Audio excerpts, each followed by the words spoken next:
माननीय ठाकुर रक्षा मंत्री हमारे राजनाथ सिंह जी का, जिनके नेतृत्व में हमारे भारत की सीमाएं सुरक्षित हैं, जिनके नेतृत्व में आज भारतीय सेना आत्मनिर्भर हो रही है। मैं निवेदन करूंगा ठाकुर राजनाथ सिंह जी से, हमारे सम्मानीय रक्षा मंत्री जी से कि आप आए और आए हुए इन हजारों के जन समूह को संबोधित करें, तालियों के गड़गड़ाहट के साथ स्वागत करेंगे और एक जय घोष के साथ स्वागत करेंगे हम रक्षा मंत्री राजनाथ सिंह जी का। रक्षा मंत्री जी को जय श्री राम।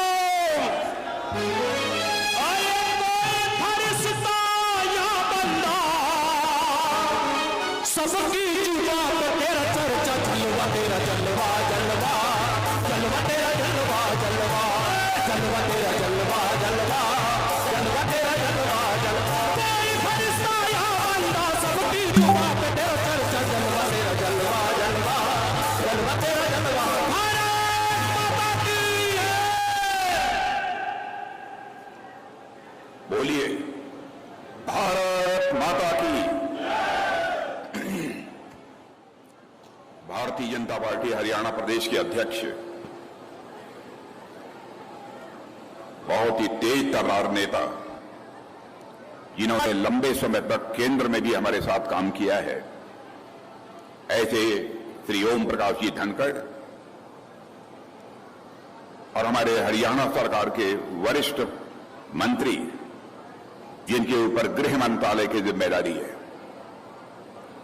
और आप उनसे अच्छी तरह परिचित हैं, किस तेवर के वह नेता हैं, ऐसे श्रीमान अनिल विज जी, वैसे ही आपके विधायक जो बराबर आपकी सेवा में लगे रहते हैं और साथ ही साथ शिक्षा को भी एक दिशा और दृष्टि देने का काम इस हरियाणा राज्य में किया है, ऐसे श्री कंवरपाल जी,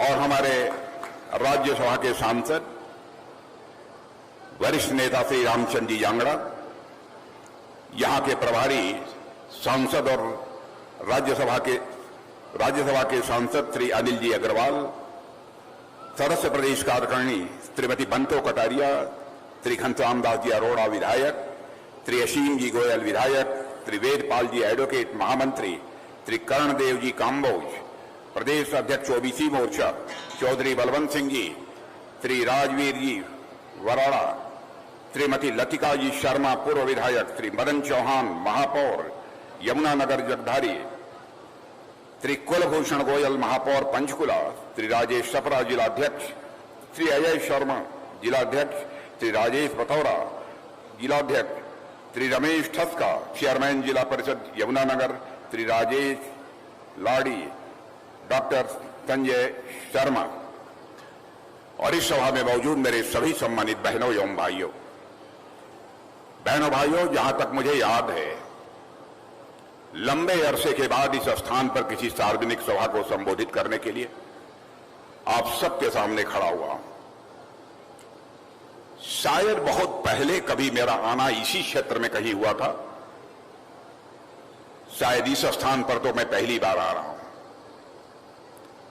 लेकिन जिस गर्मजोशी के साथ आप लोगों ने यहां पर हम लोगों का स्वागत किया है, अभिनंदन किया है, मैं यह मानता हूं कि भारत की परंपरा है और शिष्टाचार का तकादा भी है। स्वागत, अभिनंदन, सलाम दुआ कभी एक तरफा नहीं होना चाहिए। इसलिए मैं भी अपनी तरफ से शीश झुकाकर आप सभी बहनों भाइयों का हार्दिक अभिनंदन करता हूं, आप सभी का मैं स्वागत करता हूं। यहां से हमारे मित्र, जिन्होंने कि लंबे समय तक संसद में मेरे साथ जिम्मेदारी संभाली थी और इस संसदीय निर्वाचन क्षेत्र से सांसद भी थे, रतन लाल जी कटारिया। बहनों भाइयों, ज्यों ही मेरा कार्यक्रम लगा, सहज रूप से मेरे स्मृति पटल पर उनकी याद ताजा हो गई। छोटी बैठक हो अथवा बड़ी बैठक हो, एक भी बैठक ऐसे नहीं होती थी जिसमें रतन लाल जी कटारिया कुछ न कुछ अपने विचार न व्यक्त करें, और अपना विचार व्यक्त करने की रतन लाल जी कटारिया की जो शैली होती थी वह अद्भुत होती थी कि एक बार जब वह बोलते थे तो एक बार तो ठहाका लगाने के लिए सारे सांसद मजबूर हो जाते थे। ऐसे थे आपके सांसद रतन लाल जी कटारिया। उनके निधन के बाद मैं पहली बार आया हूं, इसलिए एक बार मैं जहां पर तहे दिल अपनी श्रद्धांजलि अर्पित करता हूं, वहीं पर उनकी स्मृति को भी मैं नमन करता हूं। लंबे अरसे के बाद मेरा यहां आना हुआ है। उत्तर प्रदेश और हिमाचल प्रदेश से सटे हुए इस इलाके को मैं मानता हूं कि विशेष रूप से यमुना जी का आशीर्वाद प्राप्त है। मेरे बहनों भाइयों, जब भी मुझे हरियाणा आने का अवसर मिलता है तो मैं सच बतलाऊं कि मुझे बेहद खुशी होती है, और शायद बेहद खुशी इसलिए भी होती है कि मैं भी किसान परिवार में ही मैं पैदा हुआ हूं। मेरी भी आप जैसे ही खेती बाड़ी होती थी, मेरा भी कोई दूसरा व्यवसाय नहीं था। शायद एक तक किसान परिवार से होने के नाते, और दूसरा इसलिए कि हरियाणा की धरती ऐसी धरती है, और हिमाचल प्रदेश इसके बगल की धरती, और यह पंजाब, यहां से बड़ी संख्या में हमारे भारत की सीमाओं की रक्षा करने वाले जवान यदि जाते हैं तो यहीं से जाते हैं। इसलिए स्वाभाविक रूप से हमें इस स्थान पर आने पर एक स्वाभाविक खुशी मुझे महसूस होती है। और बहनों भाइयों, इस धरती के करिश्मे को मैं अच्छी तरह जानता हूं। खेलों के मामले में भी हरियाणा ने सदैव भारत का मस्तक ऊंचा किया है। इस हिंदुस्तान में सर्वाधिक मेडल देने वाला यदि कोई राज्य है तो उस राज्य का नाम है हरियाणा है। और जहां तक मुझे याद है, यदि मैं भूल नहीं रहा हूं, तो भारत को पहला ओलंपिक मेडल दिलाने वाली जो कर्णम मल्लेश्वरी थी, बताया जाता है कि उनकी भी यमुनानगर यह कर्मभूमि रही है। खेलों में सर्वाधिक पदक यानी मेडल जीतने के कारण ही हरियाणा के बारे में यह कहा जाता है कि भारतीय खेलों की राजधानी है। इसलिए स्वाभाविक है कि ऐसे राज्य में कोई कार्यक्रम होता है और वहां की जनता के साथ सीधा संवाद करने का अवसर मिलता है, तो हमें खुशी होती है। और आज आप सबके बीच यहां पर मौजूद हैं। क्यों मौजूद हैं, यह भी आप सबको जानकारी होगी। मोदी जी के नेतृत्व में, हमारी भारतीय जनता पार्टी के नेतृत्व की एनडीए सरकार ने 9 वर्षों का कार्यकाल पूरा किया है। 9 वर्षों में मोदी जी ने अच्छा किया है, खराब किया है, जितना करना चाहिए था उतना किया है, नहीं किया है। मुझसे बेहतर यदि कोई फैसला कर सकता है तो इसे हिंदुस्तान की जनता कर सकती है, आप सब कर सकते हैं।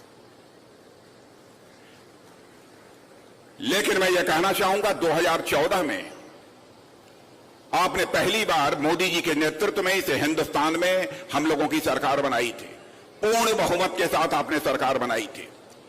उस समय आपको एक उम्मीद थी, आपको एक आशा थी कि एक बार मोदी जी को भी प्रधानमंत्री बनाकर देख लिया जाए। बहुतों को देखा, अब इनको भी एक बार हम देख लेते हैं, आजमा लेते हैं कि कैसे सरकार चलाते हैं। 2014 में सरकार बनने के बाद 5 वर्ष तक उनके कामकाज को देखने के बाद आप इस नतीजे पर पहुंचे कि नहीं, यह इंसान तो एक गजब का इंसान है, यह करिश्माई इंसान है। इसलिए 2019 में भी आप लोगों ने पहले से अधिक सीटों पर विजय दिलाकर भारतीय जनता पार्टी की सरकार इस हिंदुस्तान में बनाई। पहले तो एक उम्मीद से आपने सरकार बनाई थी। और बहनों भाइयों, कभी उम्मीद टूट जाती है, आशा यदि कभी टूट जाती है, तब भी लोगों को लगता है कि कोई बात नहीं, इस बार हमारी आशा टूट गई, हमारी उम्मीद टूट गई, लेकिन आगे कभी न कभी हमारी आशा पूरी होगी, उम्मीद पूरी होगी। लेकिन 9 वर्षों के अंदर जो जन सामान्य में उन्होंने विश्वास पैदा किया है, बहनों भाइयों, जहां जहां मैं जाता हूं, जिन जिन भी सार्वजनिक सभाओं को संबोधित करने के लिए, दुनिया के दूसरे देशों में रहने वाले भी जब भारतवासी हैं उनसे भी मैं बातचीत करता हूं, मुझे लगता है कि इस देश की जनता का विश्वास अब मोदी जी के प्रति पूरी तरह से पक्का हो गया। और मैं यकीन दिलाना चाहता हूं, जब मैं भारतीय जनता पार्टी का अध्यक्ष था, उसी समय प्रधानमंत्री के उम्मीदवार के रूप में वह चुनाव के मैदान में उतरे थे। मैं उनके कर्तृत्व से अच्छी तरह परिचित हूं, उनके वक्तृत्व क्षमता से अच्छी तरह मैं परिचित हूं, उनकी नीयत से भी मैं अच्छी तरह परिचित हूं, उनके ईमान से भी मैं अच्छी तरह परिचित हूं। मुझे याद है कि एक बार हम और वो दोनों लोग एक सार्वजनिक सभा में मौजूद थे उस समय उन्होंने कहा, एक बात कही थी तो मुझे लगा कि बात तो बहुत बड़ी बोल गई इन्होंने, लेकिन वह बात पूरी हो पाएगी नहीं हो पाएगी, यह तो समय के गर्भ में छिपा हुआ है। लेकिन बहनों भाइयों, मैं आज भी यदि याद करता हूं तो उन्होंने कहा था, मोदी जी ने उस समय, सौगंध मुझे इस मिट्टी की, सौगंध मुझे इस मिट्टी की, इस देश को नहीं मिटने दूंगा, इस देश को कभी झुकने नहीं दूंगा। और वह करके उन्होंने, मोदी जी ने दिखा दिया मेरे बहनों भाइयों। इसीलिए मैं कह सकता हूं कि जो भी जन सामान्य में उन्होंने विश्वास पैदा किया है, जो कहा था उसे करके उन्होंने दिखाया है। अभी हमारे अनिल विज जी आपके सामने विचार कर रहे थे, हमारे प्रदेश अध्यक्ष धनखड़ जी, कंवरपाल जी, कैसे उन्होंने अंतर्राष्ट्रीय जगत में भारत की प्रतिष्ठा को बढ़ाया है। इससे भी आप सभी अच्छी तरह परिचित होंगे। पहले बहनों भाइयों, दुनिया के मंचों पर भारत कुछ बोलता था तो भारत की बातों को लोग गंभीरतापूर्वक नहीं लेते थे, कहते थे भारत तो एक कमजोर देश है, गरीबों का देश है। लेकिन आज यदि दुनिया के मंचों पर भारत कुछ बोलता है तो दुनिया कान खोलकर सुनती है कि भारत बोल क्या रहा है। यह हैसियत दुनिया में भारत की बनी है, यह हैसियत दुनिया में भारत की बनी है। और आज मैं यह भी आपको याद दिलाना चाहता हूं कि एक बहुत वित्तीय फर्म, फाइनेंशियल फर्म थी, उसने 2013 में कहा था कि भारत अपने गरीबी के अथवा आर्थिक तंगी के संकट से कभी उबर नहीं पाएगा, हमको ऐसी उम्मीद नहीं दिखाई देती है। उसने दुनिया के कुछ देशों का नाम लिया था और उन देशों के बारे में यह कहा था कि इन देशों की अर्थव्यवस्था यानी माली हालत यह लड़खड़ा रही है, कब टूट जाए, कब बिखर जाए, उसके बारे में कुछ कहा नहीं जा सकता। ऐसे देशों को ध्यान में रखते हुए एक नाम उसने दिया था, फ्रेजाइल 5, यानी जिनकी आर्थिक स्थिति कभी भी लड़खड़ा सकती है, कभी भी समाप्त हो सकती है, ऐसा कहा था। उस फर्म का नाम है मॉर्गन स्टैनले। यह फाइनेंशियल फर्म है। आज वह फाइनेंशियल फर्म कहती है कि भारत अब तो जो 2013 में देश की आर्थिक हालत के मामले में जो दुनिया में 11वें स्थान पर खड़ा था, आज वह जंप लेकर 5वें स्थान पर आ गया है। लेकिन मॉर्गन स्टैनले की यह फर्म यह कहती है कि भाई इस संभावना को भी नकारा नहीं जा सकता कि 2027 आते आते यानी ठीक 4 वर्ष के बाद हमारा यह हमारा भारत दुनिया के टॉप 3 अर्थव्यवस्थाओं में आकर खड़ा हो जाएगा। बहनों भाइयों, यह बात मानी जानी एक फर्म है मॉर्गन स्टैनले, फाइनेंशियल फर्म, उन्होंने कहा है। भारत की हैसियत इस तरीके से दुनिया में बढ़ रही है। भारत के बारे में धारणा थी, भारत एक कमजोर भारत है, जो चाहे सो आंख दिखा दे। सब तो सब हमारा पड़ोसी देश पाकिस्तान भी था, जब होता था तब भारत को आंख दिखा देता था। और मैं भारत का गृह मंत्री था। बहनों भाइयों, बड़ी दर्दनाक घटना हो गई। पाकिस्तान से कुछ आतंकवादी भारत की सीमा में घुस आए और उन्होंने हमारे सुरक्षा के जवानों पर कातिलाना हमला करके कई सुरक्षा के जवानों को मार डाला। उसके बाद प्रधानमंत्री मोदी जी बैठे। बहनों भाइयों, 10 मिनट के अंदर हमारे प्रधानमंत्री ने फैसला कर लिया। मैं प्रत्यक्ष अपनी आंखों से देखो ही आपको बता रहा हूं। और उसके बाद हमारे देश के सेना के जवानों ने पाकिस्तान की धरती पर जाकर आतंकवादियों का सफाया करने में कामयाबी हासिल की थी। और उस कार्रवाई से हमने सारी दुनिया को यह संदेश दे दिया कि भारत अब यह कमजोर भारत नहीं रहा है। भारत के अंदर वह ताकत है कि भारत इस पार से भी मार सकता है और जरूरत पड़ी तो सीमा पार भी जाकर भारत मार सकता है। दुनिया में यह हैसियत भारत की बनी।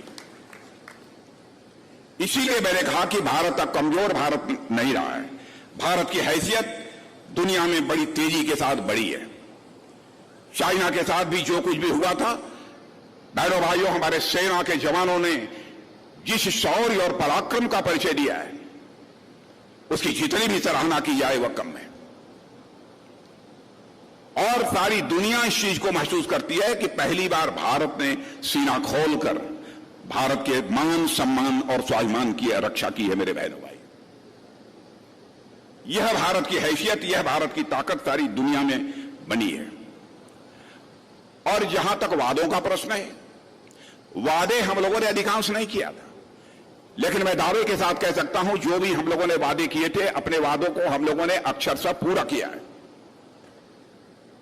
पहले यह होता था कि जनता से वादे बहुत सारे किए जाते थे, लेकिन अपने वादों को राजनीतिक पार्टियां पूरी नहीं करती थी, उसकी चिंता नहीं करती थी। हमने जो कहा सो किया। अनिल विज जी आपको याद दिला रहे थे धारा 370 की, जम्मू कश्मीर की। मैं आपको बतलाना चाहता हूं 1951 उस समय जब हम भारतीय जनसंघ के रूप में काम कर रहे थे, उस समय भी हम लोगों ने अपने घोषणा पत्र में कहा था कि हमारी सरकार जिस दिन बन जाएगी और हमको दोनों सदनों में पूर्ण बहुमत मिल जाएगा, तो धारा 370 जिसके तहत जम्मू कश्मीर को विशेष दर्जा प्राप्त है अन्य राज्यों की अपेक्षा, हम उस विशेष दर्जा को यानी धारा 370 को समाप्त कर देंगे। और जब जब चुनाव होता था तब हम अपने घोषणा पत्रों में उसे शामिल करते थे। लोग ये कहते थे कि ये जनसंघ वाले जनता की आंखों में धूल झोंकते हैं, जब चुनाव आता है तब इनको धारा 370 की याद आ जाती है। लेकिन बहनों भाइयों, हमको दोनों सदनों में, संसद के दोनों सदनों में वो बहुमत नहीं मिला था, इसलिए हम अपने वादे को पूरा नहीं कर पा रहे थे। लेकिन हमारी प्रतिबद्धता अपने वचन के प्रति बनी हुई थी। आपने देखा कि वह क्षण आ गया जब संसद के दोनों सदनों में हमको लगा कि अब हमारा बहुमत है, तो बहनों भाइयों हमने क्षण भर की देर नहीं लगाई। धारा 370 जिसके तहत जम्मू कश्मीर को विशेष दर्जा प्राप्त था, उसको चुटकी बजाकर हम लोगों ने समाप्त कर दिया बहनों भाइयों। और जम्मू कश्मीर का भी वही दर्जा है जो हिंदुस्तान के अन्य राज्यों का दर्जा है। जो भी कहा था, एक भी चीज ऐसी नहीं है जिसको हम लोगों ने पूरा नहीं किया। यहां तक अपनी पुरानी विरासत पर गर्व करने की बात है। अपनी पुरानी विरासतें जो स्थान स्थान पर जो पड़ी हैं, उनको भव्य स्वरूप देने का काम भी यदि किसी सरकार ने इसे हिंदुस्तान में किया है मेरे बहनों भाइयों, तो हमारी सरकार ने किया। याद दिला रहे थे विज जी राम मंदिर का। मुझे याद है 1984 में जब हम लोगों ने घोषणा पत्र अपना तैयार किया, तो उस घोषणा पत्र में भी हम लोगों ने कहा था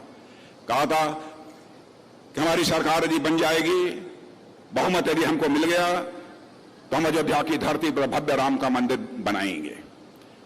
84 के बाद लगातार हर 5 साल पर जनता कहती थी, भाई आपने कहा था, कब करेंगे आप लोग? इसको घोषणा पत्र में कहना आप बंद कर दिए। लेकिन बहनों भाइयों, देखा आपने कि वह दिन आ गया। क्या आज आप जाकर अयोध्या की धरती पर देख सकते हैं, वहां पर भव्य राम के मंदिर का निर्माण हो रहा है बहनों भाइयों। और 24 जनवरी के बाद जाकर अपना शीश झुकाकर आप रामलला का दर्शन कर सकते हैं।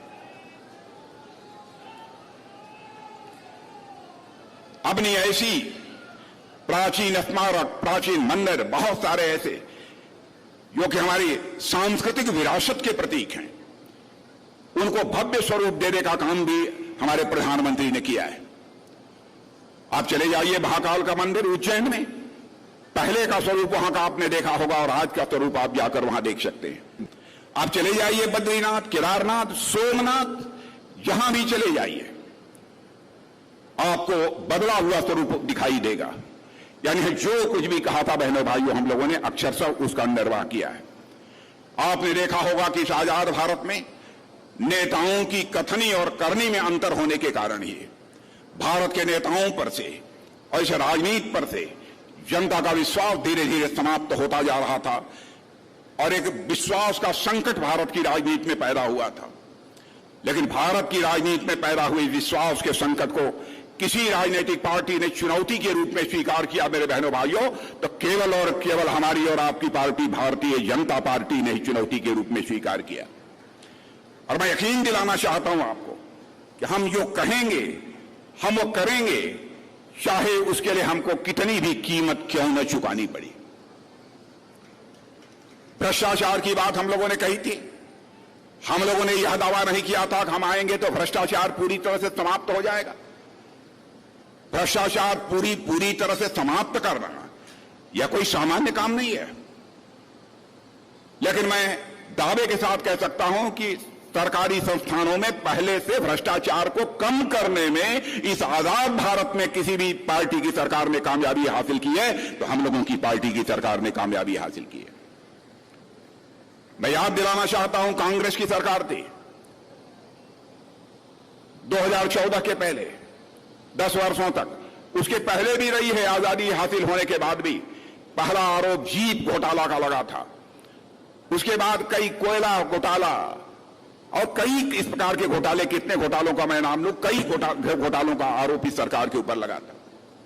इतना ही नहीं, उन घोटाले के आरोपों के कारण उन्हें जेल की हवा खानी पड़ी थी, मंत्रियों को जेल की हवा खानी पड़ी थी, फिर भी सरकारें चलती रही बहनों भाइयों। लेकिन आज 9 वर्ष गुजर जाने के बाद मैं दावे के साथ कह सकता हूं, एक व्यक्ति भी उंगली उठाकर नहीं कह सकता कि हमारे मोदी जी की सरकार के दामन पर कोई भ्रष्टाचार की दाग लगी हुई हो बहनों भाइयों। और एक व्यक्ति भी यदि भ्रष्टाचार के आरोप में पाया गया तो उसका स्थान सरकार में नहीं होगा बल्कि वह सरकार के बाहर होगा। यह संकल्प है हमारी पार्टी का। भ्रष्टाचार को समाप्त करने का, पूरी तरह से समाप्त करने का मैं कोई दावा नहीं करना चाहता, लेकिन हां, मैं आपको याद दिलाना चाहता हूं, राजीव गांधी जी भारत के प्रधानमंत्री थे। बड़ी ईमानदारी से राजीव गांधी जी ने एक बात यह कही थी, कहा था हम क्या करें, हम लखनऊ से, दिल्ली से हम 100 पैसा भेजते हैं लेकिन लोगों की जेबों में बामुश्किल 85 पैसा पहुंच पाता है, 15 पैसा पहुंच पाता है, 85 पैसा यह भ्रष्टाचार की भेंट चढ़ जाता है। यह कहकर उन्होंने अपनी लाचारी व्यक्त की थी। भारत के प्रधानमंत्री थे, लेकिन आपने देखा कि प्रधानमंत्री बनने के बाद हमारे मोदी जी ने क्या करिश्माई काम किया। सरकार 2014 में बनने के बाद जब पहली बैठक उन्होंने ली थी, उस बैठक में मेरे बहनों भाइयों, उनके साथ इस देश का गृह मंत्री होने के नाते मैं भी मौजूद था। वह हर व्यक्ति का बैंक में खाता खोलने की बात लोग कर रहे थे सारे अधिकारियों से कि हर व्यक्ति का बैंक में खाता खुलना चाहिए। मैंने उनसे पूछा कि यह बताइए, हर व्यक्ति का बैंकों में खाता खोलकर आप करेंगे क्या? तो उन्होंने कहा कि राजनाथ जी देखिएगा, यह समय बतलाएगा कि जो मैं बैंकों में खाता खोल रहा हूं वह उसका करिश्मा क्या होगा। लेकिन बहनों भाइयों, वह बाद में मैंने देखा। आज यदि हमारे किसान भाइयों को प्रधानमंत्री किसान सम्मान निधि के अंतर्गत 2000 रुपए हर 4 महीने पर यदि प्राप्त होते हैं तो मैं दावे के साथ कह सकता हूं 100 पैसा यदि दिल्ली के बैंक से चलता है तो 100 का 100 पैसा आपके जेब में पहुंचता है बहनों भाइयों। एक पैसा भी भ्रष्टाचार की भेंट नहीं चढ़ने पाता। हमारे कहने का मतलब यह है कि भ्रष्टाचार को यदि हम दूर करना चाहते हैं तो भ्रष्टाचार भाषण देकर समाप्त नहीं किया जा सकता है। भ्रष्टाचार को यदि हमको समाप्त करना है तो हमको सिस्टम में बदलाव लाना पड़ेगा, तब जाकर हम भ्रष्टाचार पर अंकुश पा पाएंगे। और उस दृष्टि से भी मैं दावे के साथ कह सकता हूं कि हमारी सरकार ने बहुत ही प्रभावी काम किया है। मेरे बहनों भाइयों, कोरोना का संकट था, मैं आपको याद दिलाना चाहता हूं। यहां भी आप सब लोग कोरोना से तो प्रभावित रहे होंगे।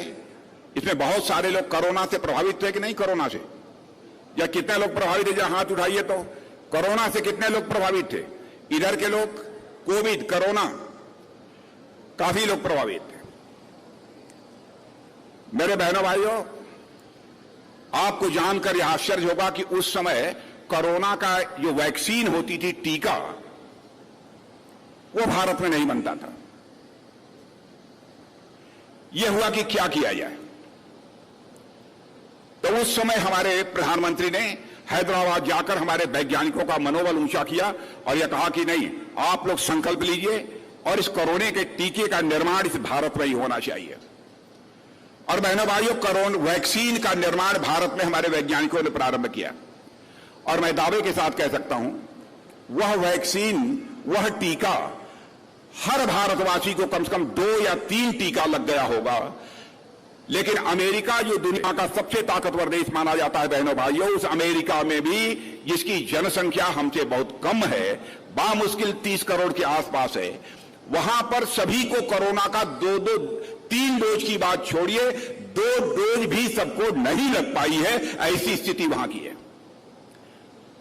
और इस वैक्सीन को हम लोगों ने केवल उसका उपयोग भारतवासियों को ही टीका लगाने में नहीं किया, बल्कि दुनिया के 100 से अधिक देशों को भी भारत के वैज्ञानिकों के हाथों से बनी हुई वैक्सीन को हम लोगों ने मुहैया कराया, ताकि दुनिया के दूसरे देशों के लोगों की भी जान बच सके।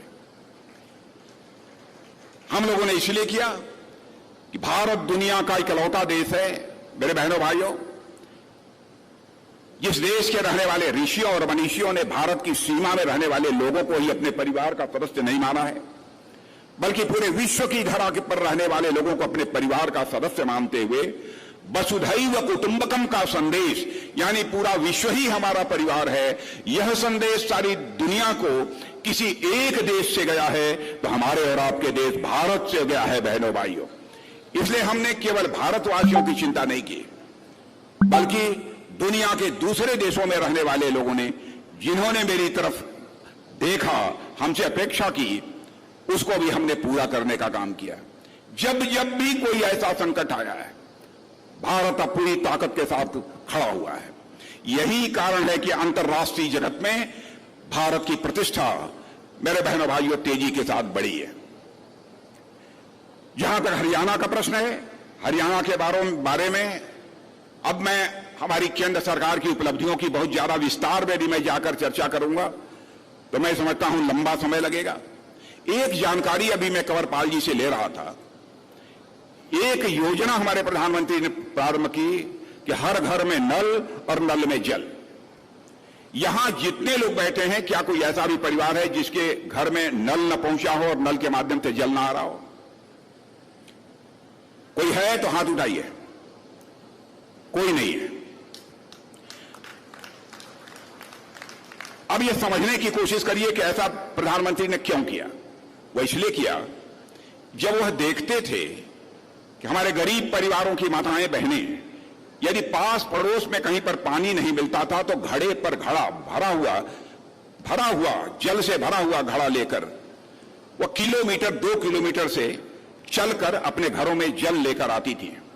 तब उन्होंने संकल्प लिया कि हम इस तरीके से, भले ही गरीब परिवार की हमारी वो माताएं बहनें हैं, उनके लिए भी हमारे दिल में वही सम्मान और वही इज्जत है जो अन्य सभी के लिए। तो उन्होंने कहा कि अब हिंदुस्तान का कोई भी घर नहीं बचेगा जिस घर में नल नहीं होगा और नल के माध्यम से जल उनको मिले। और यह सिलसिला सारे हिंदुस्तान में। आपको जानकर आश्चर्य होगा कि भारत की सीमाओं पर भी आप चले जाइए, वहां पर भी आपको हर घर में नल मिलेगा, हर घर में जल मिलेगा। मैं आपसे एक भी पूछना चाहता हूं, दुनिया में कहीं वह योजना नहीं है। कोरोना के संकट के दौरान जब हम लोगों ने देखा, दूर दराज से लोग चले आ रहे हैं, नौकरी छोड़कर, मुंबई हो, हैदराबाद हो, बेंगलोर हो, कलकत्ता हो, सारी फैक्ट्रियां बंद हो गए, कामकाज बंद हो गए, रोजी रोटी का कोई ठिकाना नहीं था, लोग घरों को वापस होने लगे। तो उस समय हमारे संवेदनशील प्रधानमंत्री ने यह सोचा कि अब कुछ महीनों तक इन्हें कामकाज तो मिलेगा नहीं, कि कैसे अपना पेट भरेंगे, अपने बच्चों को कैसे लिए दूध की, दवाई की, यह सब सारी व्यवस्था कर पाएंगे। तो बहनों भाइयों, चटपट फैसला किया कि प्रति व्यक्ति हम 5 किलो राशन मुफ्त में मुहैया कराएंगे। और आज हिंदुस्तान में 80 करोड़ लोगों को हम लोग 5 रुपए किलो 5 किलो राशन मुफ्त में मुहैया कराने का काम कर रहे हैं। दुनिया में कोई भी सरकार इस प्रकार की हिम्मत नहीं कर सकती। मैं हरियाणा के लोगों से पूछना चाहता हूं, आप लोगों को भी 5 किलो यह मुफ्त राशन मिल रहा है कि नहीं? अधिकांश परिवारों में मिल रहा है ना? लेकिन केवल वह खाते ही नहीं होंगे लोग, मैं दावे के साथ कहता हूं जरूर बचा लेते होंगे, कुछ बेचते भी होंगे। यह बात ईमानदारी है कि नहीं? और आज भी वह योजना चल रही है। बहनों भाइयों, इस प्रकार की योजना दुनिया के किसी भी दूसरे देश में आपको देखने को नहीं मिलेगी। कई ऐसी योजनाएं, किसानों के सम्मान निधि के बारे में तो आप सबको अच्छी तरह जानकारी है ही। अब शौचालय, क्या आप यह सोच सकते हैं कि कोई ऐसा भी प्रधानमंत्री होगा जो घर घर में शौचालय बननी चाहिए इसके बारे में भी सोचिएगा। नहीं, उन्हें इस बात का दर्द था, जैसे बड़े परिवारों की माताएं बहनें होती हैं वैसे गरीब परिवारों की भी माताएं बहनें होती हैं, उनकी भी इज्जत होती है, उनकी भी अस्मत होती है। नित्य क्रिया के लिए उन्हें बाहर नहीं जाने का मौका मिलना चाहिए। हर घर में शौचालय बनवाने का काम पहली बार इस आजाद भारत में प्रभावी तरीके से किसी प्रधानमंत्री ने किया, तो प्रधानमंत्री का नाम है श्री नरेंद्र मोदी। मेरे बहनों भाइयों, कई ऐसी योजनाएं जिसकी लोग कभी कल्पना नहीं कर सकते थे कि ऐसा भी हो सकता है, वह हमारे प्रधानमंत्री ने किया है। इतना ही नहीं, अन्य बहुत सारी ऐसी योजनाएं हैं, यदि मैं बहुत ज्यादा विस्तार में जाकर चर्चा करूंगा तो एक लंबा समय लगेगा मेरे बहनों भाइयों। लेकिन हो क्या रहा है? हो रहा है कि हमारे कांग्रेस पार्टी के लोग, उसके एक नेता हैं, वो नेताजी जहां भी जाते हैं तो कहते हैं यहां नफरत की बाजार है, नफरत की बाजार में मैं मोहब्बत की दुकान लगाने आया हूं। मैं आपसे पूछना चाहता हूं कि यहां आपके हरियाणा में कहीं नफरत की बाजार है? आप बतलाइए, नफरत की बाजार है कहीं यहां? आवाज देकर बतलाइए नफरत की बाजार है कि नहीं, हाथ मत हिलाइए। तब तो यहां उनकी मोहब्बत की दुकान नहीं लगने पाएगी ना। क्या बात है? मोहब्बत यदि किसी के दिल में है तो केवल उन्हीं के दिल में है, और हिंदुस्तान में और किसी के दिल में नहीं है। कहां नफरत है?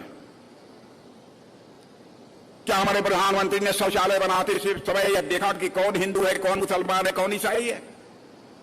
क्या यह देखा कि कौन किस जाति का है, कौन किस पंथ का है? क्या किसी के साथ कोई भेदभाव किया है? किसानों को प्रधानमंत्री किसान सम्मान निधि के अंतर्गत सहायता देते समय क्या यह देखा कि कौन किस जाति का है, कौन किस पंथ का है, कौन किस मजहब का है? लेकिन अनावश्यक देश की जनता को गुमराह करने के लिए अनाप शनाप किस प्रकार की बातें हताशा निराशा में उन लोगों के द्वारा बहनों भाइयों बोली जाती है। फिर आपको फैसला करना है। अभी हमारे बीच जी कह रहे थे हमारे प्रधानमंत्री की भारत में प्रतिष्ठा बढ़ी है। प्रधानमंत्री की प्रतिष्ठा तो बढ़ी है, वो इसलिए बढ़ी है बहनों भाइयों क्योंकि भारत की प्रतिष्ठा को बढ़ाने का काम हमारे प्रधानमंत्री ने किया है। भारत की प्रतिष्ठा को अंतर्राष्ट्रीय जगत में हमारे प्रधानमंत्री ने बढ़ाया है। वो ये छोटी बात नहीं है। ये दुनिया के बड़े बड़े दिग्गज देशों के लोग भी हमारे प्रधानमंत्री के प्रति सम्मान व्यक्त करते हैं। यह कोई छोटी बात नहीं है। इसलिए मेरे बहनों भाइयों, मैं आप सबसे निवेदन करना चाहूंगा कि आप सबका पूरा समर्थन हमारी भारतीय जनता पार्टी को प्राप्त होना चाहिए। खाद पर भी मैं दावे के साथ कह सकता हूं, कल ही हमारी कैबिनेट ने फैसला किया, जितनी सब्सिडी हम लोग आज दे रहे हैं उतनी सब्सिडी शायद दूसरी सरकार रहती तो खाद पर भी उतनी सब्सिडी देने की हिम्मत नहीं कर पाती। लेकिन हम लोग अपनी सब्सिडी देने मुहैया कराने का भी काम कर रहे हैं। मिनिमम सपोर्ट प्राइस इस हरियाणा में मुझे बताया गया कि 14 फसलों की दी जा रही है, 14 फसलों की। और बहनों भाइयों, लगातार हम लोग मिनिमम सपोर्ट प्राइस बढ़ा रहे हैं, लगातार मिनिमम सपोर्ट प्राइस बढ़ा रहे हैं। और जितनी खेती में लागत लगती है, कोशिश यही हम लोगों की रही है कि लागत का कम से कम 1.5 गुना हमारे किसानों को प्राप्त होना चाहिए। इसी सोच के आधार पर ही हम लोग जब भी एमएसपी निर्धारित करते हैं तो इस बात का बराबर हम लोग ध्यान रखते हैं और हम लोगों ने एमएसपी बढ़ाई है। सिंचाई अधिक से अधिक खेतों की हो सके, इसके लिए भी कई योजनाएं हमारी सरकार ने प्रारंभ की है, कई ऐसी योजनाएं हैं। और बहनों भाइयों, जहां तक रक्षा मंत्री हूं, रक्षा का जहां तक सवाल है, आप जानकर आश्चर्य होगा कि पहले तो गोले, बारूद, अपने एमिनिशन, बंदूक, मिसाइल, टैंक हमारे डिफेंस के, हमारे रक्षा के जवानों को जरूरत होती थी, सारे के सारे दुनिया के दूसरे देशों से आते थे, बाहर से हम आयात करते थे।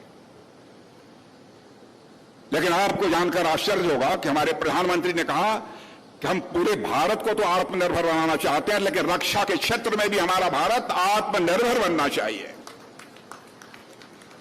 और आपको जानकर खुशी होगी कि अब हम लोगों ने वह सिलसिला प्रारंभ कर दिया है। और मेरे बहनों भाइयों, अब हम भारत में भारतीयों के हाथों से भारत के लिए ही नहीं बल्कि सारी दुनिया के लिए टैंक भी तैयार कर रहे हैं, तोप गोले भी तैयार कर रहे हैं, मिसाइल भी तैयार कर रहे हैं, एमिनेशन भी तैयार कर रहे हैं।